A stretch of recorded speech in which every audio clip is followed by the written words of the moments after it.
intensidades de ejercicio. Por eso no es cualquier ejercicio el que hace bien.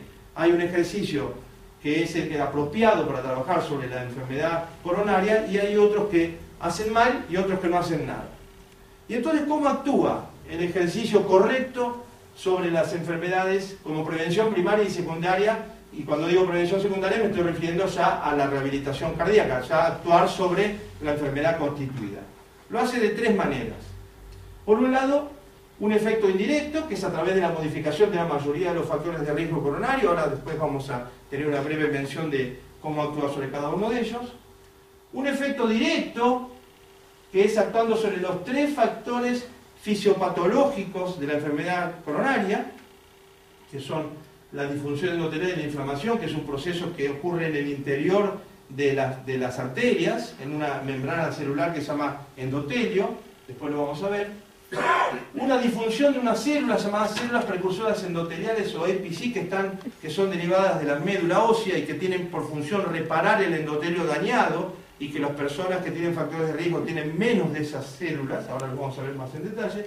Y luego lo más novedoso, que es trabajar sobre el envejecimiento celular, sobre el envejecimiento de los cromosomas, y el ejercicio físico lo puede hacer.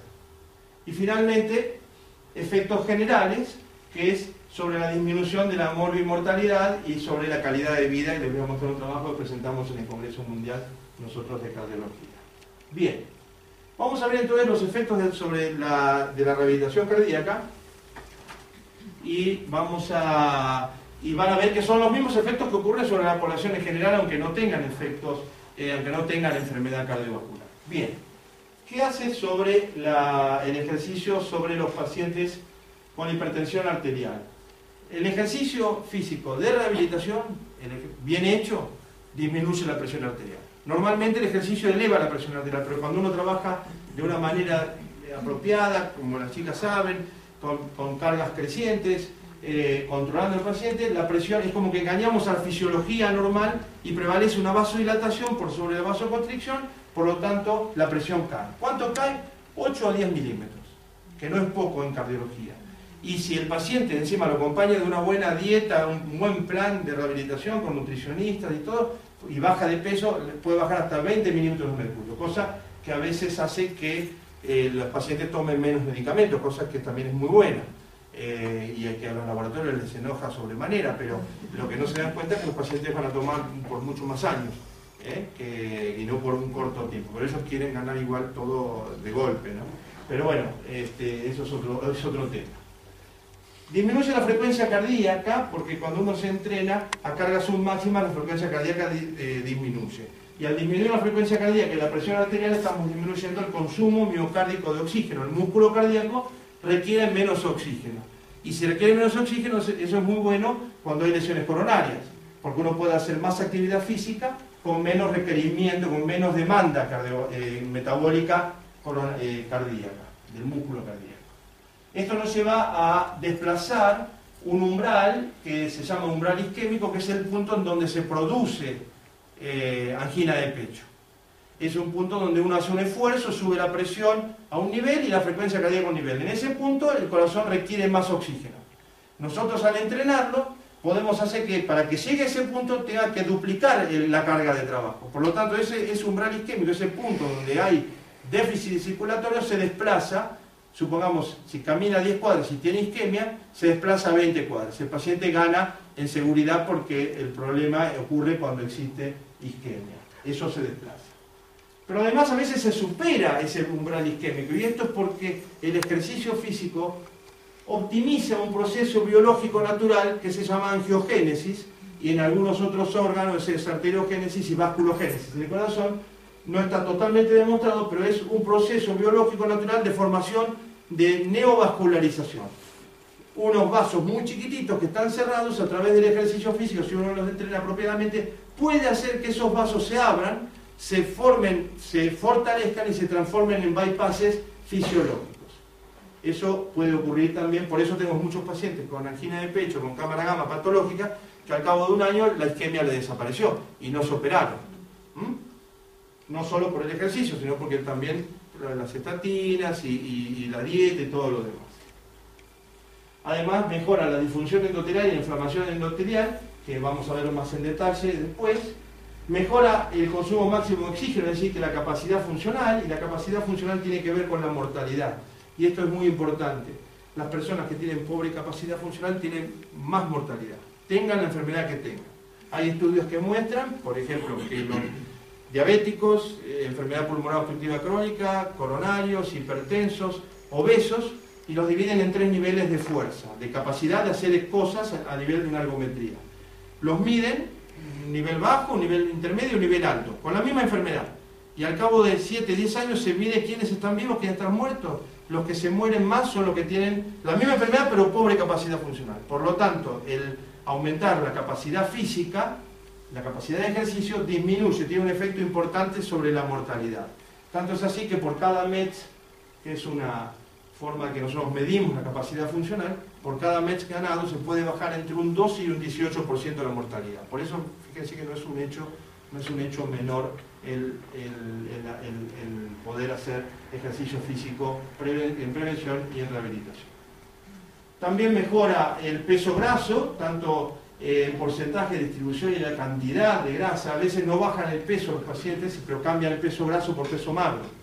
Pesan lo mismo, pero las ropas le caen mejor, porque pierden la panza, pierden la grasa intervisceral, que es esa grasa que tiene componentes inflamatorios y que hacen mal a las arterias, que es la grasa de peor calidad. Esa grasa cambia en distribución. Además puede elevar el HDL, que es el colesterol bueno, es ese que toma el colesterol de las arterias, lo lleva al hígado y lo elimina por las sales biliares. Disminuye los triglicéridos, el colesterol total y el LDL si se acompaña de un buen plan alimentario.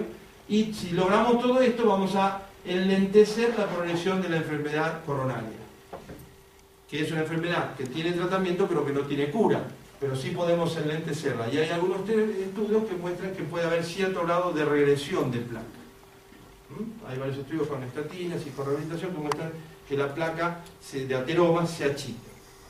Pero no se queden con, solo estoy diciendo que la rehabilitación cura la enfermedad coronaria. No, la enfermedad coronaria tiene tratamiento pero no cura. Ni la angioplastia ni los bypass curan la enfermedad coronaria.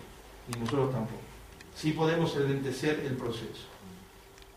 Además, disminuye la agregabilidad plaquetaria, es decir, y activa la actividad fibrinolítica, es decir, que los factores que cuando ocurre una rotura de placa, las plaquetas y forman un coágulo, van a estar atenuados.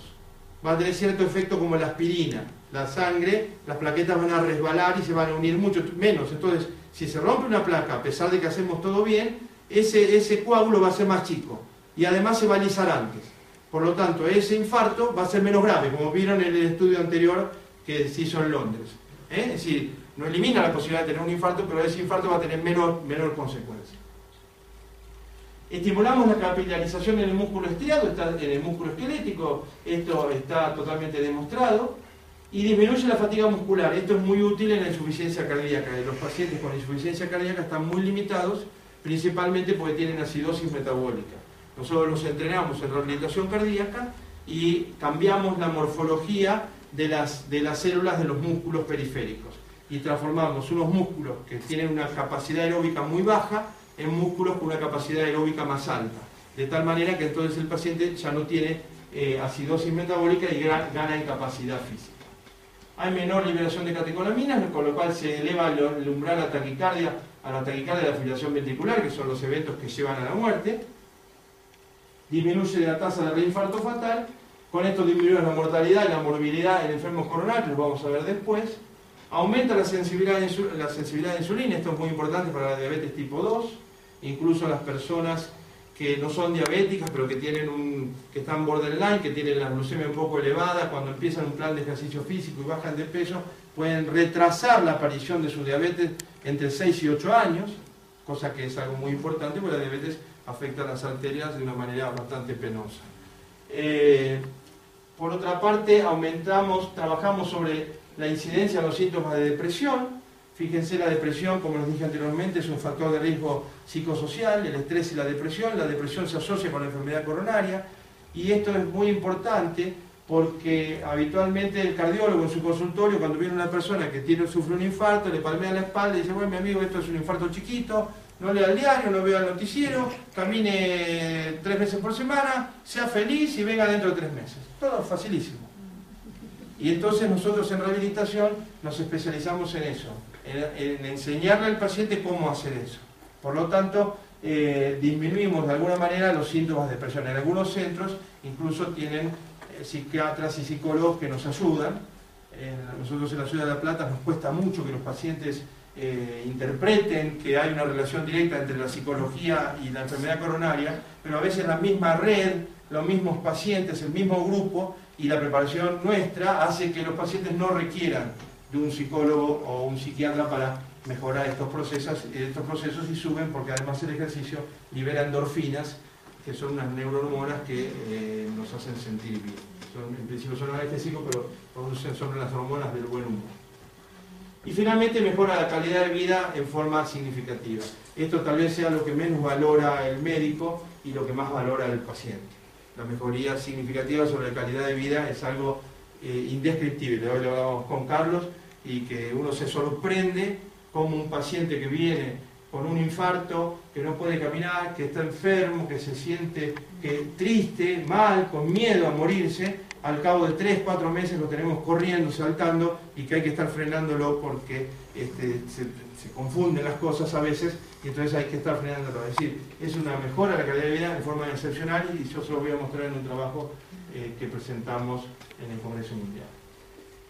Y ahora vamos a ver rápidamente los efectos directos del ejercicio físico sobre los 3 aspectos fisiopatológicos que enferman las arterias. De todos modos, esto es algo más técnico, entonces voy a tratar de que ustedes no se queden dormidos y que lo puedan entender y que se vayan de acá con una idea. Pero hay algunos aspectos que son interesantes porque entonces ustedes van a poder comprender la importancia del ejercicio físico y transformarse tal vez en efectores de salud para otras personas, a través del conocimiento de por qué esto ocurre. Los 3 puntos fisiopatológicos son estos: la disfunción endotelial. Primero les he sacado que el endotelio es una delgada membrana de células, tipo como si fuera un empedrado, como si fuera un adoquín puesto uno al lado del otro, que tapiza todo el árbol, el sistema cardiovascular por dentro, y que en principio se consideraba como un elemento que evitaba que la sangre se pegara, nada más que eso, y hoy en día se sabe que es todo lo contrario, es un gran órgano, que si lo pudiéramos disecar, podríamos tapizar esto varias veces, y que tiene mucho que ver con la génesis de la enfermedad coronaria y con la vasomotilidad de las arterias, y la permeabilidad que tiene para dejar entrar o no el colesterol y otras sustancias al interior de las arterias. Entonces, ese endotelio se enferma, eso se llama disfunción endotelial. Se enferman estas células que van a reparar normalmente en el transcurso de las vidas, todo ese empedrado que se va rompiendo, normalmente uno lo va reparando.